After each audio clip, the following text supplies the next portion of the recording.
Assalamualaikum warahmatullahi wabarakatuh. Kembali lagi bersama saya di channel Cerita Horor.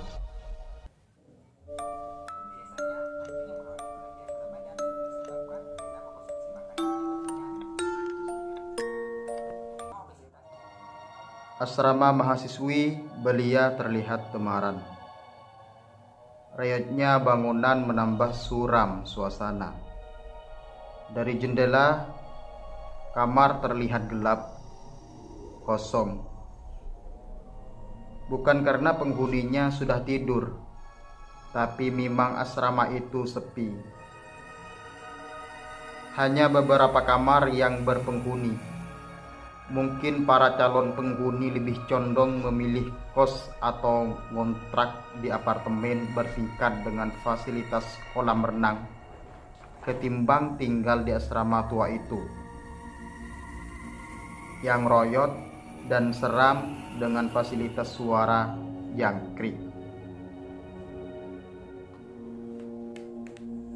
Asrama ini begitu asri, banyak pohon rindang dan taman luas yang memagarinya.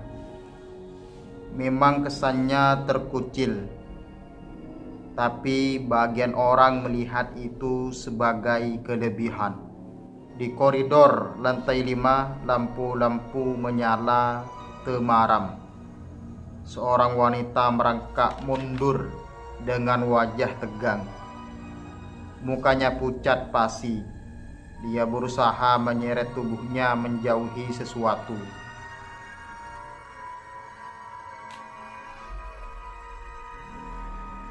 Jangan, desahnya. Sosok itu terus mendekatinya. Jangan,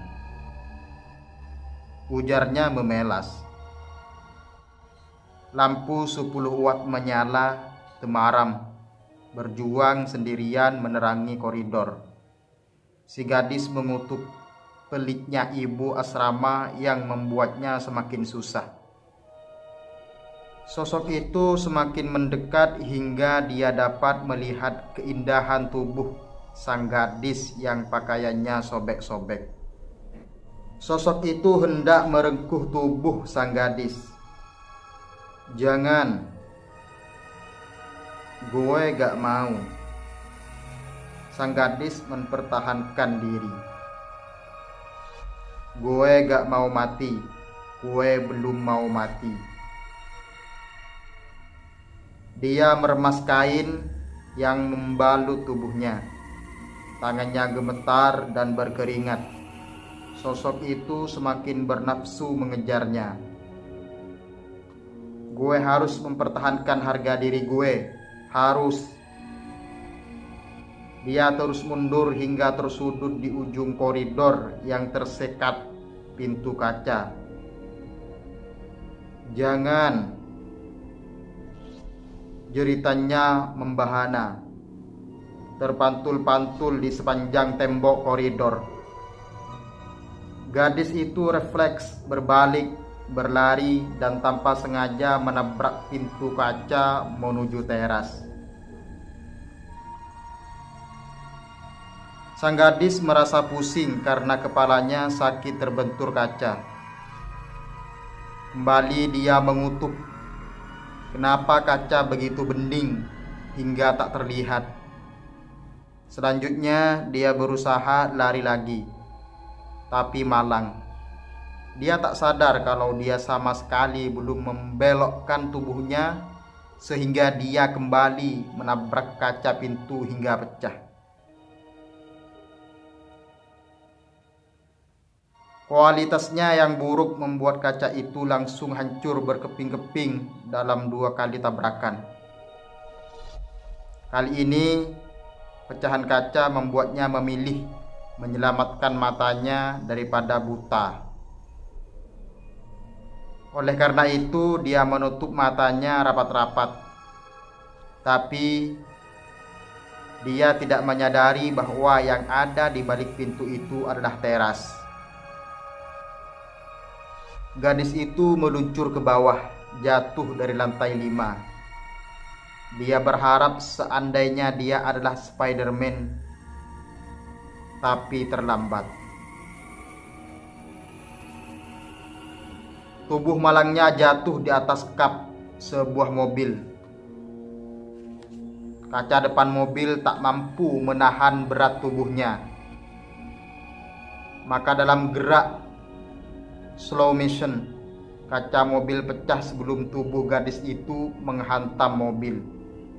Darah yang muncrat dari mulutnya terlihat terlalu dini untuk dikeluarkan karena dia belum bonyok.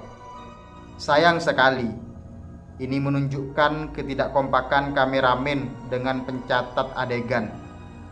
Tapi anggaplah ada unsur gravitasi dan tenaga dalam, maka dapat dipaksakan masuk akal kalau mobil bonyok. Darah muncrat sebelum tubuh menghantam kap mobil. Keping-keping kaca melayang di udara, jatuh berdenting-denting. Pantulannya terlihat indah sekaligus mengerikan. Pemandangan menjadi violet, ungu yang muram, gadis yang malang. Seiring dengan kepingan terakhir, tampaklah lengan sang gadis tergeletak lamban dan berlumuran darah. Jemarinya yang lentik bergetar sesaat. Ia merengang nyawa. Dia mati dengan mata membelalak, mengerikan dan bermasker darah. Tubuh itu tak lagi bergerak.